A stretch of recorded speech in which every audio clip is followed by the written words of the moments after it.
Il est 19h45, bonsoir et bienvenue dans cette édition. Premier jour des classes arrosées pour les apprenants, écoliers et élèves ont rejoint leur établissement sous une pluie battante ce lundi. La ville de Cotonou était inondée, le constat à suivre. La journée mondiale de la bibliodiversité est célébrée ce 21 septembre. C'est une journée qui vise à célébrer la diversité des cultures littéraires à travers le monde. L'émancipation des femmes passe aussi par le sport, mais le développement du sport féminin passe d'abord par sa professionnalisation et la capacité des femmes à exprimer leur talent. Ouzerou Abdoulaye, coach sportif, nous édifie.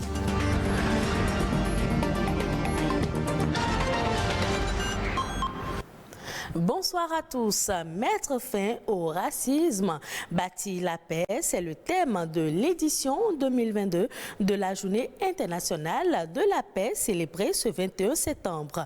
L'Assemblée générale des Nations unies a consacré cette journée au renforcement des idéaux de paix en observant 24 heures de non-violence et de cesser le feu. Mais pour parvenir à une paix véritable, il faut bien plus que déposer les armes. Il faut construire des sociétés où tous les membres ont le sentiment de pouvoir s'épanouir. Il s'agit de créer un monde dans lequel les gens sont traités de manière égale, quelle que soit leur race.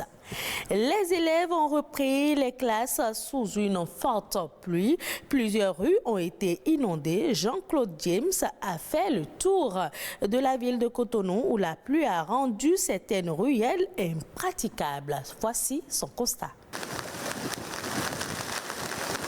Quartier Zobo à Cotonou. Circuler, véritable calvaire pour les usagers en cette matinée pluvieuse de la rentrée des classes. Ça n'a pas facilité la tâche aux enfants parce qu'il y a eu plus de rues à Cotonou. Un spectacle désolant qui s'observe dans d'autres endroits de la ville comme Bégamin et Vaudier. Dès qu'il pleut, c'est fini. Nous n'avons pas de temps. Nous n'avons plus de temps. Même dans le quartier, tout est inondé. De gauche comme à droite, comme vous le voyez, nous sommes toujours comme ça dedans. Et chaque fois, on demande, les gens sont venus, le ministre même est venu avec des gens, mais c'est toujours comme ça, on est toujours dedans. Quand il pleut, c'est la stagnation. Et puis, tout le monde, vous voyez, c'est ça. L'ambitieux programme d'assainissement pluvial de Cotonou s'impose plus que jamais. Ce 21 septembre est également la journée mondiale de l'Alzheimer. C'est une maladie neurodégénérative incurable du tissu cérébral qui entraîne la perte progressive et irréversible des fonctions mentales et notamment de la mémoire. C'est la cause la plus fréquente de démence chez l'être humain. Cette journée est l'occasion d'informer et de sensibiliser l'opinion publique sur cette maladie qui touche des millions de personnes à travers le monde.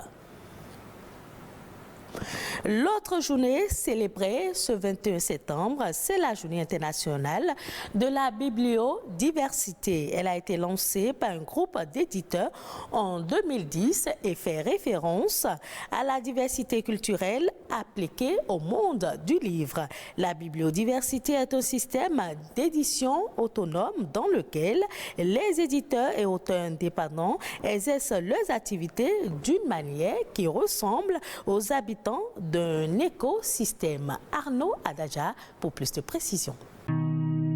La bibliodiversité ou le jour B est la diversité culturelle appliquée au monde du livre. Elle fait référence à une nécessaire diversité de productions éditoriales mises à la disposition des lecteurs. Depuis, l'Alliance internationale des éditeurs indépendants, créée en 2002, a largement contribué à sa promotion et à sa diffusion dans plusieurs langues: espagnol, français, anglais, arabe et italien. Cette association, qui réunit quelques 85 maisons d'édition indépendantes et collectifs d'éditeurs de 45 pays différents, s'est donnée comme mission, entre autres, d'encourager et de soutenir l'accès et la diffusion des œuvres et des idées dans le monde.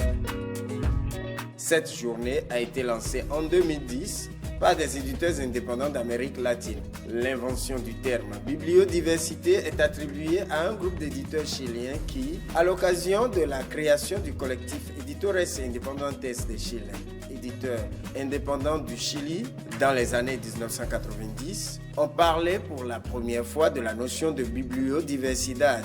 Au-delà de son aspect militant, le jour B est l'occasion de célébrer les livres sous toutes leurs formes et de partager le plaisir de lire. Par exemple, libérer des livres dans les espaces publics, organiser des rencontres littéraires ou des foires aux livres, faire parvenir des livres à des communautés isolées et offrir la gratuité des transports publics aux lecteurs. La bibliodiversité est aujourd'hui menacée par la surproduction et la concentration financière du monde de l'édition qui favorise la domination de quelques grands groupes éditoriaux et la quête de rentabilités élevées. Lorsque l'exigence de rentabilité croît, la tentation de réformer la ligne éditoriale en conséquence se renforce. Pour assurer des marges acceptables aux yeux d'actionnaires parfois très éloignés de la maison d'édition, physiquement et culturellement, la production est donc réorganisée pour renforcer son potentiel commercial. Il aura fallu plus de 19 siècles pour que les femmes commencent à faire leur entrée dans le monde du sport. Le sport semble aujourd'hui accessible aux femmes dans les sociétés. Au Bénin, le sport féminin est en plein essor. Mais ce n'est toujours pas facile de s'occuper des dames. Ouzero Abdoulaye est coach des U20. Il partage ici son expérience. Pas facile parce que c'était pour la première fois que je dirigeais des filles. C'est pas la même approche parce que les filles, je dirais, sont un peu plus sentimentales.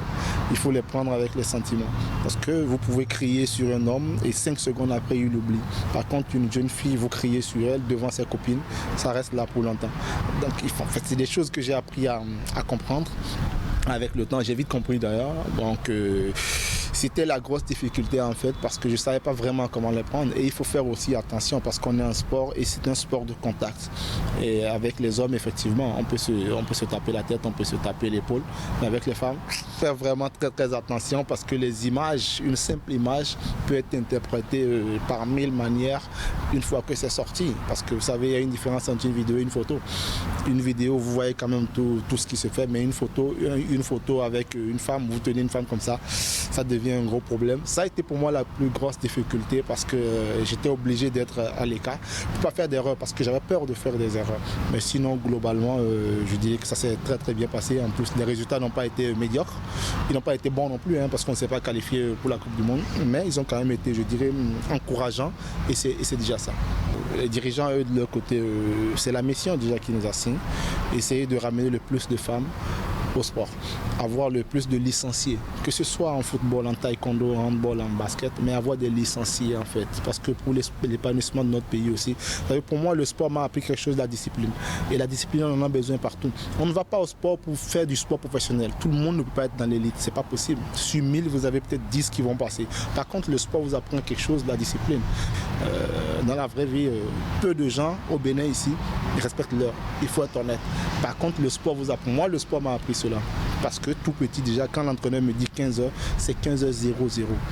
Et c'est en fait, je dirais que c'est une des choses que le sport peut apporter à ces femmes-là. Parce qu'une femme qui vient quand même à l'heure et qui est disciplinée, je pense que même dans son foyer, elle s'en sort un peu plus facilement.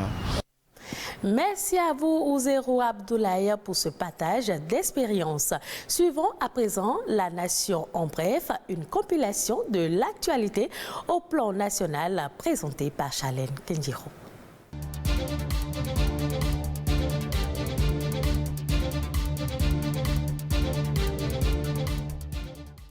Pour la disponibilité à temps plein des matières premières au profit des unités de production de la zone industrielle de Glodjik-Bézé, GDIZ, la société d'investissement et de promotion de l'industrie, CIPI Bénin, fait de la collaboration avec les fêtières des différents secteurs agricoles une priorité.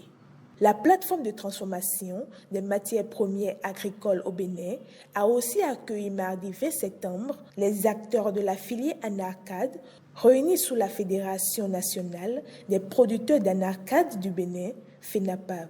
Ils se sont entretenus sur les défis et perspectives en matière de la mise sur le marché des noix de cajou et veulent interagir avec 100 000 producteurs d'ici 2022. Objectif, disposer de plus de 1000 tonnes d'anarcade sur le compte de la campagne agricole 2022-2023. La rencontre donnera, dans les prochains jours, lieu à la signature d'une convention entre les deux parties pour réussir la transformation locale de la noix de cajou. Des acteurs qui œuvrent pour la réduction des substances appauvrissant la couche d'ozone ont reçu des lots d'équipement. Une action de José Didier Tonazzo, ministre du Cadre de vie et du Développement durable. Il marque ainsi la commémoration de la 35e édition de la Journée mondiale de la préservation de la couche d'ozone. L'occasion est saisie pour manifester de façon concrète l'adhésion du Bénin aux accords internationaux, particulièrement le protocole de Montréal. Ces équipements sont mis à la disposition du ministère de l'Industrie et du Commerce ayant à charge la détection et le contrôle des entrées des fluides frigorigènes au Bénin, des associations communales de frigoristes, des centres de formation ayant les filières froid et climatisation. À l'occasion, 29 élèves, filles et étudiantes détentrices au titre de cette année 2022 du CAP et du DIT ont été honorés. Après les grandes vacances, les apprenants retrouvent à nouveau le chemin de l'école. Une reprise effective des cours s'est remarquée dans plusieurs écoles, lycées et collèges publics et privés du département du Zou ce lundi 19 septembre par la délégation conduite par les ministres Salimane Karimou et Kwaro Yves Tchabi. Sur tous ces sites, le constat est le même. La rentrée scolaire 2022-2023 a bel et bien démarré sous de bons auspices. Ils prodiguent de bons conseils aux apprenants et espèrent de bons résultats à la fin de l'année. Les ministres souhaitent aussi aux enseignants plus d'engagement et de détermination et rassurent ces derniers que le gouvernement va continuer à travailler pour améliorer davantage leurs conditions de vie et de travail.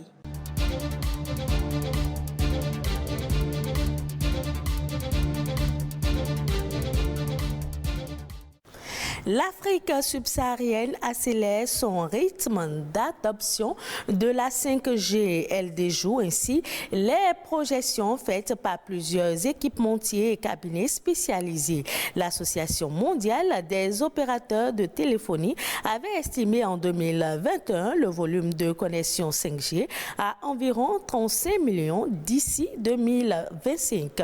En janvier 2022, elle a revu ses estimations à 38 millions de connexions 5G, soit 4% du nombre total des connexions mobiles d'Afrique subsaharienne. Et ce sera tout pour cette édition. Merci de l'avoir suivi. Retrouvez ce journal sur le site de l'ORTB, www.ortb.pj.